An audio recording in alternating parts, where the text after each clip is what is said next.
এখানে 1 কেজি আমরা ধুয়ে নিয়েছি, ধুয়ে পরিষ্কার করে নিয়েছি। এখন আমরা আমড়াগুলোকে ছুলে নিব। এভাবে করে আমরা আমড়াগুলো ছুলে নিব।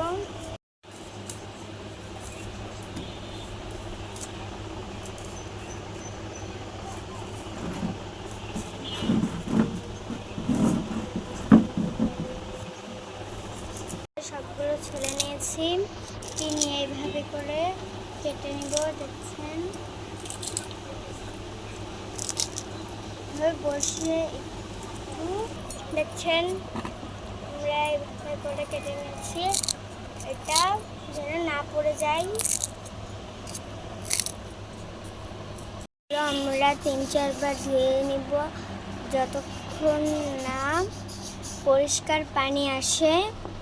ধুয়ে ভালোভাবে মুছে নিতে হবে, আমড়ার গায়ে যেন পানি না থাকে।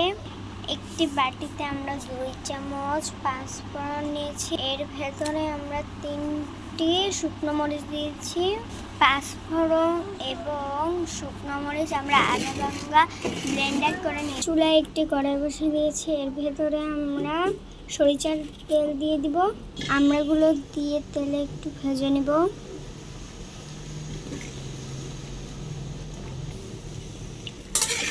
দিয়ে নাড়াচাড়া দিয়ে নেব। এর ভেতরে আমরা দিয়ে দিব কয়েক টুকরো রসুন কুচি, দিয়ে নাড়াচাড়া দিয়ে নিব। ভালোভাবে ভেজে নিব সব কিছু। এগুলো ভেজে নেওয়া হয়ে গেছে। এর ভিতরে আমরা পরিমাণ মতন লবণ দিয়ে দিব। এর ভেতরে আমরা 1/2 কাপ গুড় দিয়ে দিব, দিয়ে নাড়াচাড়া নিয়ে দিব। আমরা আমড়াগুলোকে ঢেকে দিয়ে 15 মিনিট রান্না করে নেব। মিনিট রান্না করে নিয়েছি আমড়াগুলো। দেখেন আমরা থেকে কত পানি বেরিয়েছে। এর ভেতরে দিয়ে দিব আধ বাটা পাঁচফোড়ন, দিয়ে নাড়াচাড়া দিয়ে নেব। এভাবে করে রান্না করে নেব। পানিটি শুকিয়ে নিয়েছে, এখানে আমরা বাড়তি কোনো পানি দিইনি।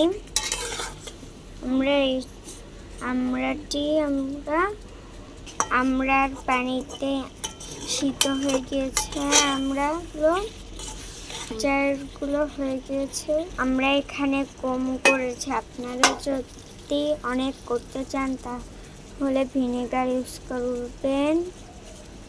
ভিনেগার ইউজ করলে বছর ভরে সংগ্রহ করতে পারবেন। বছর জুড়ে এই আমড়ার আচারটি সংগ্রহণ করতে পারবেন।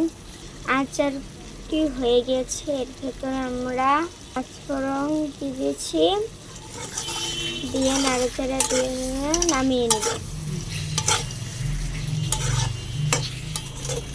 আমরা আমড়ার আচারটি একটি প্লেটে নামিয়ে নিয়েছি। দেখেন আমড়ার আচারটির কালারটা কত সুন্দর এসেছে। বাড়িতে আমড়া আনলে আচারটি একবার বাড়িতে বানিয়ে খেয়ে দেখবেন, অনেক মজাদার। আমড়ার আচারটি বানিয়ে দেখবেন কেমন হয়েছে, এটা কমেন্টে জানাবেন। ভালো লাগলে লাইক, কমেন্ট, শেয়ার করে দিবেন।